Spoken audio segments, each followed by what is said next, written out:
Hello everyone, welcome to ChessVisor, your wise choice to improve your chess. Let's talk about this game played between Hans Niemann and Fabian Caruana.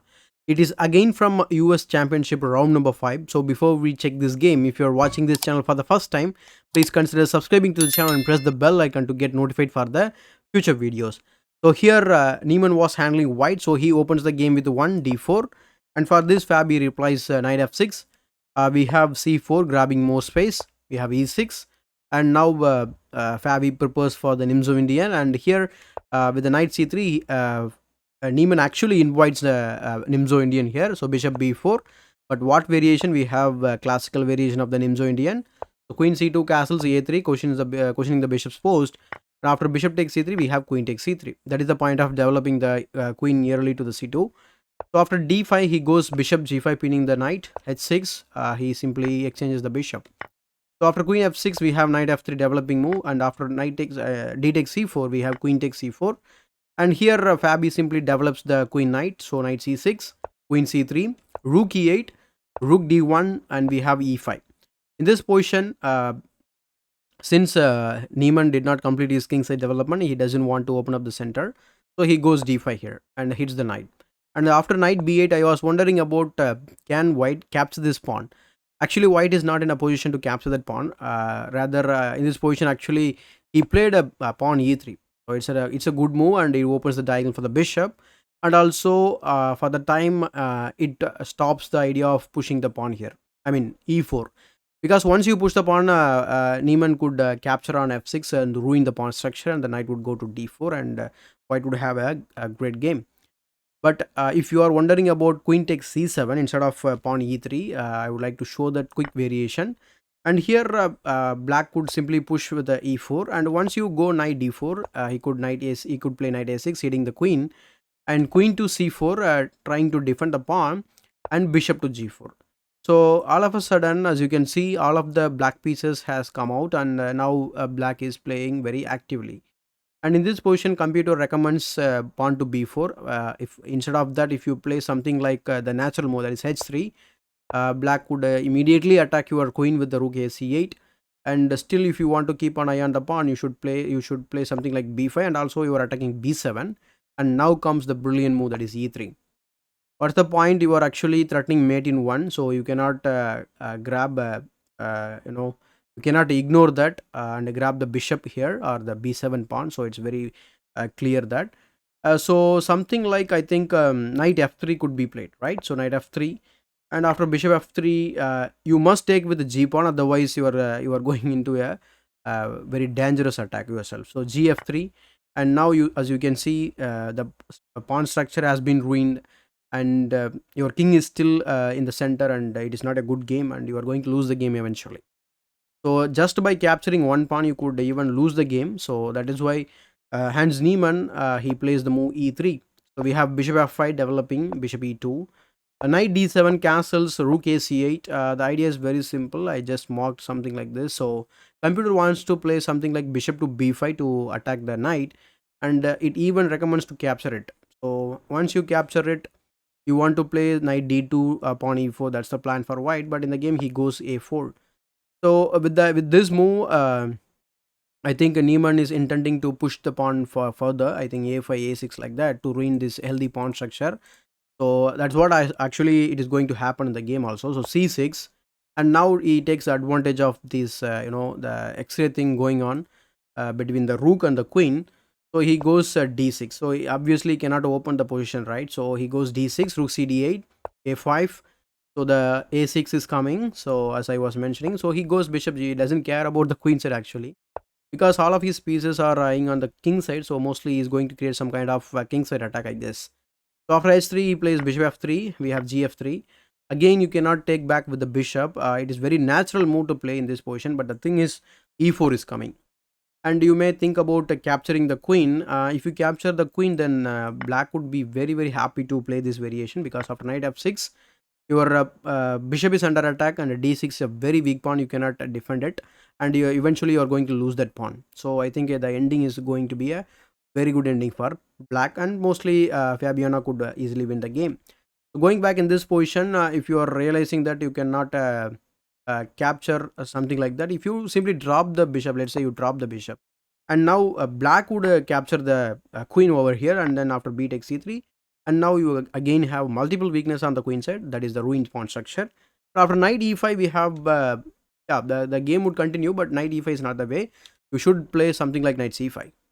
So knight c5 is an excellent move. So simply eyeing this b3 square and taking control over this e4 square and also this square. So knight e5 is a great square because it sits on a dark square. The bishop does not have any a role to attack this guy. So going back in the game, it doesn't I mean, it didn't go down this line, so he plays g takes f3 to avoid all these ideas where white is completely losing the game strategically in the ending. So he goes knight f8. So I was thinking about, okay, Hans is going to park the king over h1 h2, something like that, and he's going to put the rook on the g file, but he goes queen b4 targeting b7, rook d7 defending, and actually it helps black to double his rook, or improves his rook's position. He plays rook d2, knight g6, we have rook f d1, knight h4, so threatening on f3. So queen g4 threatening, defending as well as threatening something on the d7, that is the rook is hanging. So rook e6.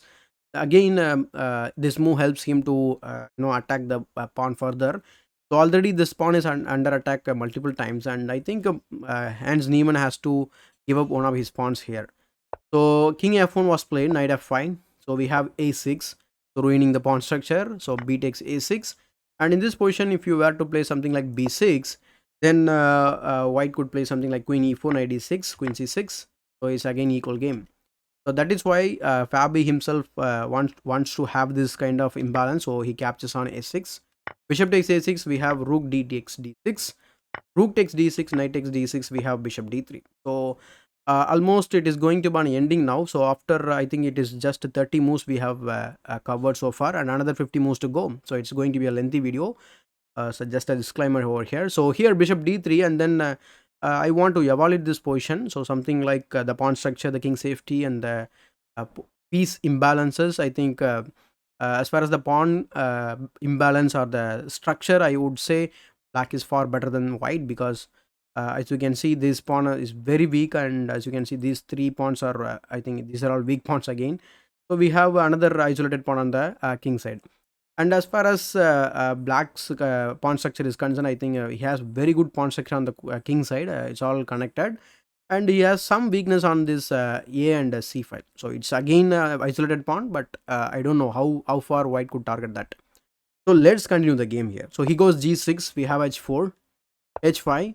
So because with the h4 idea, Niemann is intending to play something like h5 himself. So Fabi stops that with the h5. So queen g3. We have king g7. And in this position he plays e4. So e4, in this position, are the most of the lines going forward, the computer wants to put the knight on b5 to get over to the d4 square, because since it's a dark square, and this bishop is going to be stupid, he cannot actually kick that knight, and no other piece can do that. So that is why the computer wants to put the knight on b5 and then to knight to d4. But in the game he did not play that variation. In multiple variation it was recommended. So queen e7, and here instead of that move, I could play this move directly. So as I was mentioning, the rook a1, knight d4, bishop c4, and then rook e7. So all in all, I think black is doing fine, and I think you should win the game from here, because f3 is already hanging. So going back in the game, he plays queen e7, queen g5, queen b7. He avoids the trade and also attacks. So queen c1 defending, queen b4. So and now all of a sudden the game is switched to the queen side. So queen d2 we have. So finally Fabi exchanging the queens. So rook takes d2, king f6, b4, and now we have g5. So after g5 he goes rook a2. In this position, actually again the computer wants to put the knight on b5 at one point of time. So rook a2, knight c8, bishop a6, feeding the knight comes back, bishop e2. I thought in this position both are going to repeat the moves and get the drop. And after Fabi playing knight c8, and here interestingly Niemann doesn't want to actually repeat the game, so he plays f4. And in this position Fabi plays g takes h4, creating a passer here, but it's a double pawn. And now he's going to capture this pawn, bishop takes h5, and now we have knight d6, rook takes a7, e takes f4, we have f3. So connecting the pawns. But the thing is, Fabi has created a clear passer on the king side with the on the h file. So rook e5, hitting the bishop. Bishop goes to g4. And after knight c4, he plays king g2. That's kind of a mistake here. The better choice would be to play something like rook a6 here. After knight e3 check, king f2, knight takes g4, f takes g4, rook takes c4, king f3, rook takes b4, rook takes c6 check, king g5, rook c5 check, king g6. And this is going to be an equal game. Since Fabi's fonts are scattered, they are not very healthy. Most likely it is going to end in the draw. But in the game, he goes king g2. And interestingly, Fabi plays rook b5 here. And after rook a4, knight e5, we have king h3. King h3 is kind of a blunder here. So king g5. King g5, rook a8, threatening to give this check or something like that. So rook takes b4.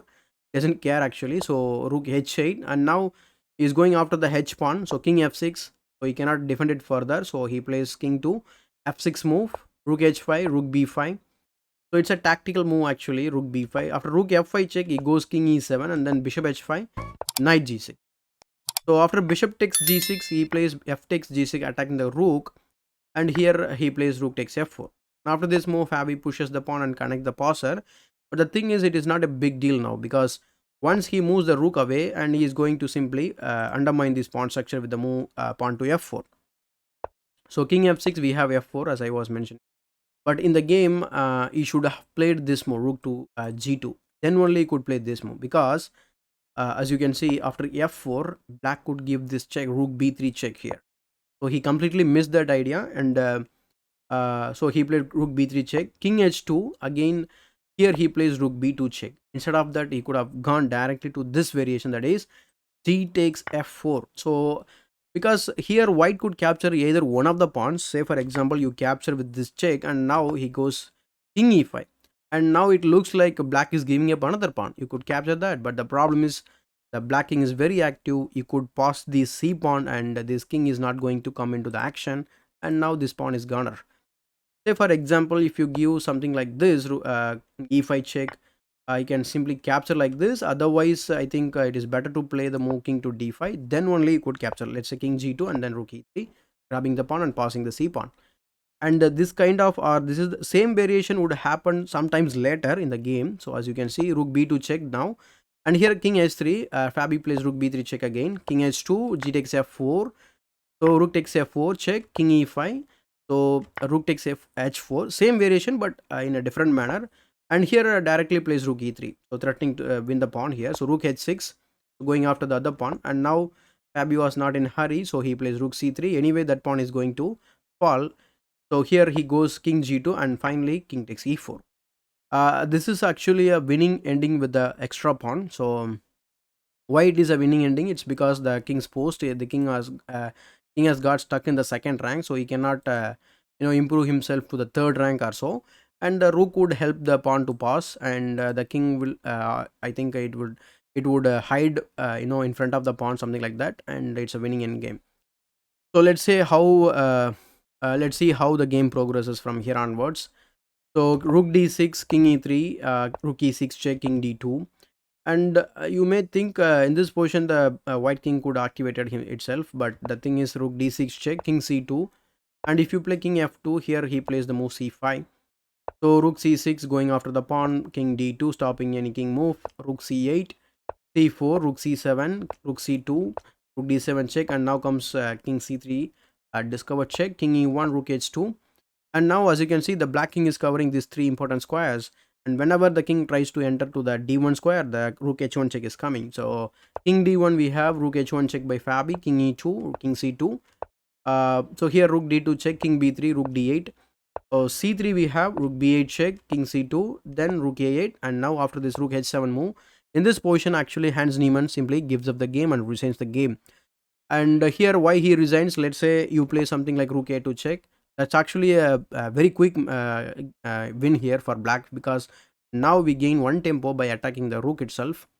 Rook goes back, rook e7 check, king d3, and now comes c2. So in the next move we are going to queen. So rook b8 check, let's say, king hides, rook c8, pinning the pawn, king d1, and now the king takes the shelter from your king itself. So king d1, rook takes c2, But the problem is we have this beautiful check, and after king c3, another check, king b3 picks up the rook and wins the game. So this is not the exact way that I think the game would evolve, but something like this. So that is why, considering all of this, I think Hans Niemann realized that he could not draw this position, so he resigns the game in this position. If you enjoy my commentary on this game, please give it a thumbs up. Let me know your ideas, thoughts, some suggestions in the comment section below. Thank you so much for watching this video till the end. Still, if you're not subscribed to my YouTube channel, please consider subscribing to the channel and press the bell icon to get notified for the future videos. As usual, this is Chess Wiser, your wise choice to improve your chess.